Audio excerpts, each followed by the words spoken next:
So I'm very pleased to introduce our next speaker. Neelam Vaid is the head of the cochlear implant program and Big Ears and the audiology and speech pathology department in India. And she's been very active in CIICA as well as in her professional life. So welcome, Neelam. Thank you so much, Holly. Can you hear me? Yes. Perfectly. Yeah, great. Yes. Hi to everyone in all the different time zones across the globe. And a special thanks to Sue, Brian, and Leo for the kind invitation to be a part of this conversation. I would also like to acknowledge my co-author, Kalyani Manke, who's been working a lot with adult cochlear implantation in India and has helped putting this entire presentation together. The focus of what I'm going to be talking today is going to be really what is the status of adult cochlear implantation in India, and also how we feel that the application of these living guidelines may influence a lot of what's happening right now here. I am going to be giving you a bit of a reality check on what really is happening in this country for us to get an idea of how the living guidelines will hopefully really, change a very pessimistic picture to a hopefully optimistic one. Next slide, please. We all know when we look at the recommendations or the demographics that are coming from WHO, and it is predicted that by 2050, we're going to have about 900 million people in this world who are going to have disabling hearing loss. The challenge here is that a high amount of this is going to be in the lower income countries. And even more challenging is going to be the fact that 93% of these are going to be adults and only 7% are going to be children. When you look at what the living guidelines have given us, and we look at what is or who is the person who should be seeking out care or help for their hearing loss, and we look at all these enlisted in this slide, these are patients that we see almost every day. There are common ones that we see are the patients who keep saying that, no, I'm okay, there's nothing wrong with me. It's just that the others seem to mumble and I can't hear them. And that's what we are seeing day in and day out. Next slide, please. Now, when you looked at the living guidelines and you said, one of the ways that we can help it is by doing a hearing screening and an assessment above the age of 50 years is what's recommended, and that we should be doing this every 1 to 3 years. Next slide.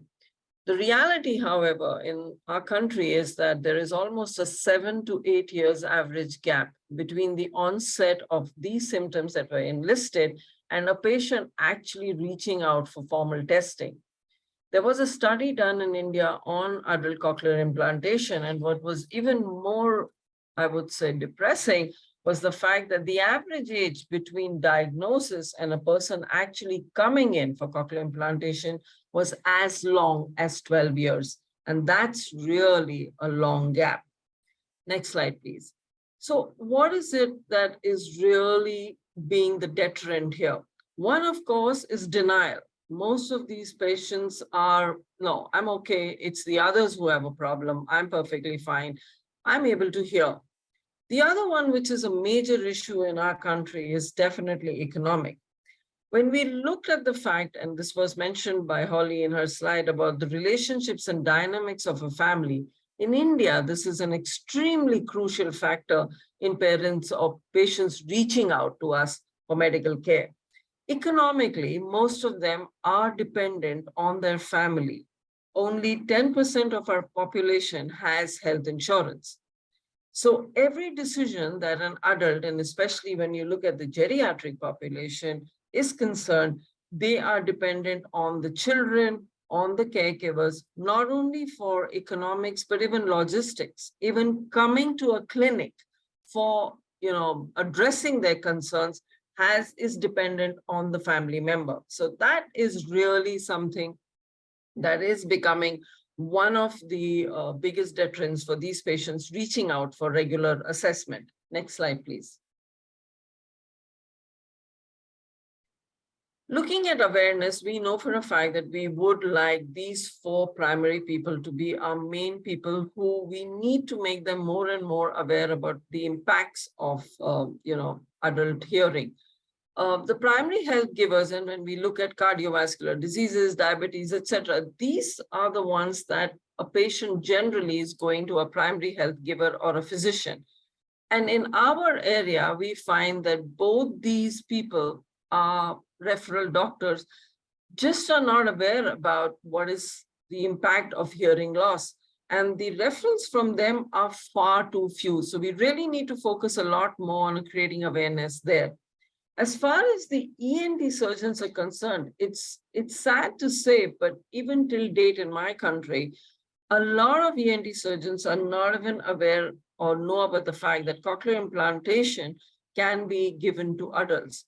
And I think the fault here has been that in this country, we focus so much on pediatrics right from the day that cochlear implantation came in, which is, as far back as 1996 is when one of the major programs took off in India, that adults have been completely forgotten. We've just forgotten that this is a big need in our society.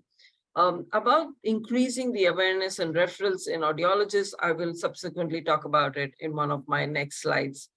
Next slide, please. What are the challenges if we look at from a patient's perspective to reach out to us? Most patients have an uneven hearing loss, and they are managing pretty well with that 1 year that is a little better. So in their opinion, they really don't need a hearing assessment because they're managing pretty okay. Most of them over the years have acquired speech reading skills. So again, the need somehow is not there. Otitis media in this country is extremely common, and that does act as a deterrent to get any amplification device, leave alone a cochlear implant, even a hearing aid. As I said before, very dependent on family members for access to medical care due to restricted mobility. And somehow, financial decisions are still made by the family, even though the adult himself has the funding, but unfortunately loses the control over these funds as he or she hands it over to the children or the caregiver.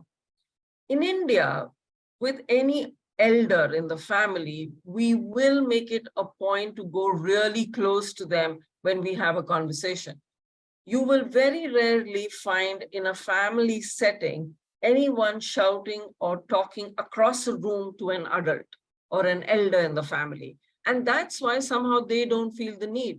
Because, in a family gathering, if you want to have a conversation with your grandparents, you will go and sit right next to them and have a conversation with them. So they feel, I'm there, I'm hearing, she's talking to me, I'm able to understand. And the most important thing in our country is that the quality of life is really not an important context. Not just in rural India, but even in urban India, quality of life is not an important measure. And that's something that we really need to work on. Next slide, please. The challenges from the audiologist aspect, and these are the people who I think are the ones that we really need to focus on and creating awareness, is that the training has always focused on the pediatric age group. It's never been talking about the geriatric age. And that's why it's always been early diagnosis and intervention. And that's what's been like the take-home message in almost every audiological training program. Most centers do not show adult implantees. When you look at CI programs, you look at the CI program that I myself run. If you look at the showcase studies that we have, they're usually children. Hearing amplification devices have acquired a bad name over the years, and that's because there's inadequate counseling and there's absolutely no stress on oral rehabilitation. It's more like a shop. I go to a shop, I buy a hearing aid, and that's about it. Nobody talks about what are the expectations, what are the limitations, what is it that I need to do in addition. And that's why today, across the board, you talk to any geriatric patient about buying a hearing aid and he says, no. It's something that we really have to work about. And of course, limited awareness about candidacy for adult cochlear implantation. Next slide, please.